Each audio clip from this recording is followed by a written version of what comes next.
আমরা যে জন্য এই প্রেস কনফারেন্স করছি, আমরা সবাই জানি ইতিমধ্যেই নিট ইউজি 2026-এর যে পরীক্ষাটা ছিল সেটা ডিসলভ করে দেওয়া হয়েছে, রদ করে দেওয়া হয়েছে। এটার কারণ নিট ইউজি 2026 সেই আগের চিরাচরিতভাবেই পেপার লিক হয়েছে এবং এটা প্রথমবার না যে লক্ষ লক্ষ ছাত্রদের জীবন নিয়ে ছিনিমিনি খেলা হচ্ছে। আমরা দেখেছি 2016-তেও নিট পেপার লিক হয়েছিল, 2021-এও নিট পেপার লিক হয়েছে, 2024-এও নিট পেপার লিক হয়েছে এবং 2026-এ এবার আবার নিট পেপার লিক হয়েছে।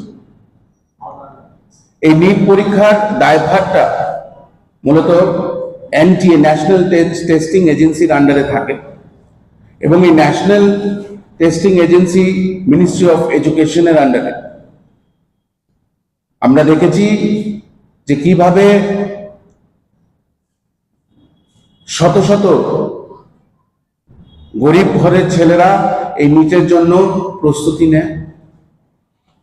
আমরা জানি অনেক গরিব ঘরের ছেলেমেয়েরা, তাদের মা বাবারা নিজের গয়না, নিজের সম্পত্তি, নিজের জমি বিক্রি করে ছেলে মেয়েদেরকে এই নিট পরীক্ষার জন্য প্রস্তুতি করায়। কারণ নিটের যে টিউশন ফিস, নিট পরীক্ষার জন্য যে প্রস্তুতির যে টিউশন কোচিংগুলো আছে, সেগুলোর ফিস প্রায় লক্ষ লক্ষ টাকা।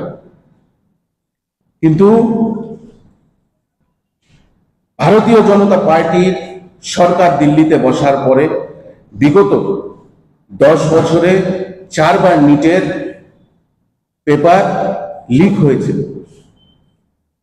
তারা বিকশিত ভারতের কথা বলে, কিন্তু তারা একটা পরীক্ষা সুষ্ঠুভাবে নিতে পারে। তারা শিক্ষিত ভারত তো চেনেন না, তারা বিকশিত ভারতের কথা বলে। আমরা দেখেছি যে ন্যাশনাল টেস্টিং এজেন্সি নিয়ে আগেও প্রশ্ন উঠেছে। আমরা 2024-এও যুব কংগ্রেসের পক্ষ থেকে দেশব্যাপী আন্দোলন করেছিলাম, কিন্তু তখন পরীক্ষাটা ক্যান্সেল করা হয়নি এবং এই পেপার লিকের সঙ্গে কারা যুক্ত তাদের কোনো সূত্র আমাদের কাছে দেওয়া হয়নি। শুনেছিলাম তখন সিবিআইয়ের কাছে তদন্ত করার জন্য কিভাবে পেপার লিক হয়েছে সেটা হস্তান্তর করা হয়েছিল, কিন্তু তারপরে কোনো খবর সিবিআই তরফ থেকে জানানো হয়নি। আমরা দেখেছি যে খালি 2019-এ নিট ছাড়া 2019-এ 70-এর থেকেও বেশি পরীক্ষার পেপার লিক হয়েছে। এইভাবে তো যুবকদেরকে নিয়ে ছিনিমিনি খেলা যায় না। 22 লক্ষ স্টুডেন্টস 2026-এর 22 লক্ষেরও বেশি স্টুডেন্ট ডাইরেক্টলি এফেক্ট হচ্ছে। এখন তারা বলছে যে পরীক্ষা বাতিল, আবার নতুন সেন্টার দেওয়া হবে। মানে যারা গরিব তাদের আবার হেনস্থা করা, তাদের আবার সেন্টার পাল্টিয়ে দূরের সেন্টারে নিয়ে যাওয়া, আবার টাকা পয়সা খরচা। কিন্তু অবাক করার মতন ঘটনা, মিনিস্ট্রি অফ এডুকেশনের তরফ থেকে, এনটিএর তরফ থেকে কোনো বক্তব্য এখনো সামনে আসে না। কোন রকম পশ্চাতাপ তাদের মধ্যে দেখা যায় না।